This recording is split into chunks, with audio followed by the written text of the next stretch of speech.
So we finally meet face to face, dear followers. I'm Sting. I am the brainchild of Motorbreath, the brainchild of me. Like a college student in a college film who can't act.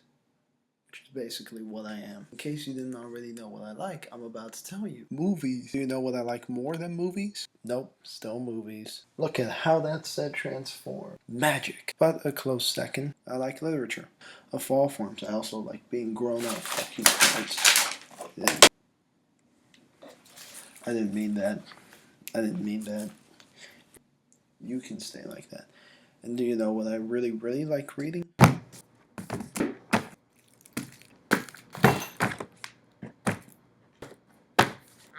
Particularly grew up with Sin City, which is why it hurts a whole lot more that I hate Dame to Kill For.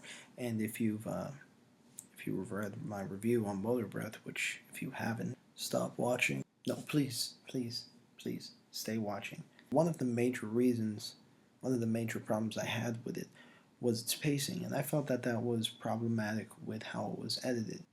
So allow me to behold my own idea of how I would re-edit Sin City, A Dame to Kill For. Electric Boogaloo. Episode 5. The Sin City. To start with, I'd have had the first half of Just Another Saturday Night open up before Marv blows up the car, as another car passes by the wreck without even regarding it. That car is driven by Phil from Wrong Turn, and we have the entire Wrong Turn yarn play out before we get the entire circling of the city and opening credits and whatnot. The first half of A Dame to Kill For would then play out until the moment of Dwight's recovery, at which we break from the story. Now stop, because this is where I would start changing the storylines inside. Like, wow, where have we gone? Out. First, I'd remove the Mort and Bob subplot. The only scene we need them in is questioning Ava after Damien's murder. Now, during Ava's explanation of her marriage to Damien, I would include silent flashbacks to show Damien's relationship developed with Ava, ending at the moment she holds him hostage in the room right before Dwight shows up and kills Damien. I'd similarly do so when Manute discusses his worship of Ava, having silent flashbacks showing Manute's respective developing and succumbing to Ava. Why? It would do what the Mort and Bob subplot did without deviating from the main point of the yarn. Ava can control anyone she wishes, and it would better develop how Damien and Manute fell under Ava's control without ruining the twist that Damien is innocent. After A Dame to Kill For's first half, we would have The Long Bad Night begin and stay exactly how it was. It would also be uninterrupted and done in one go. I changed the ending, which was pretty anticlimactic for such an otherwise very purely noir story, to have Johnny, after the second win, dragged to the Rourke farm and tortured for a while there for Senator Rourke to try to get one last beat of confidence out of him and break his other hand while doing it. Johnny would do one final magic trick in defiance without either hand and would be killed at his peak. I'd also just take Marv out. His relentless presence in every story both ruined continuity and killed the joy every time we got to see him. There's a reason why we only get 8 minutes of Godzilla in the 2014 Godzilla film. I really don't think we need a Nancy storyline, especially considering how much shit I already stacked with this. It was soap opera bad, especially between Jessica Alba's unconvincing downturn and Bruce Willis's steely spook presence. It felt like a bootleg The Lost Weekend if Ray Milland couldn't act and had an ass. We would hear the conversation of Wanquist and Ava against Black as we fade in on the interiors of the train.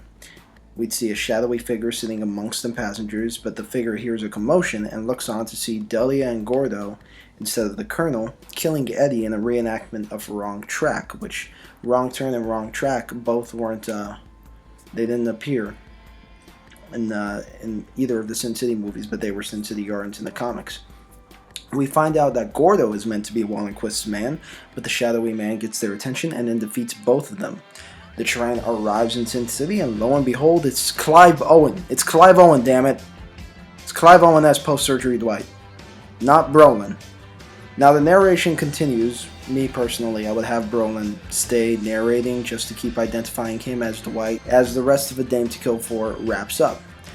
I'd have had the film end on the finale of Just Another Saturday Night after A Dame to Kill For, starting from the car explosion as Marv jumps off the cliff, having Marv enter the city and murder the two remaining frat boys. And I would keep the ending narration of the yarn because it'd just be hilarious to finish on after the Bernini explanation. You'd be like, eh. And one fine coat it is. Somebody must have spent a fortune on it. I wonder who. And while I'm at it, where the heck did I get these gloves? I can't remember for the life of me. Roll credits.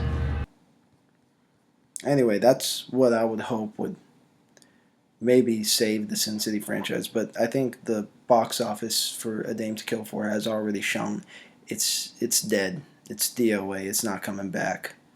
And if that's the way they're going to be making their movies, I have no problem with this, honestly. And that's about it. I mean, best not to dwell on the movie that could have been, but I'm probably not going to see the movie that is from here on forth. Oh well. Disappointed! Hopefully that says the end. Disregard this. You like what you see? Press subscribe. More Motorbreath videos. Ones that won't be made in the middle of the night. In several middles of the night.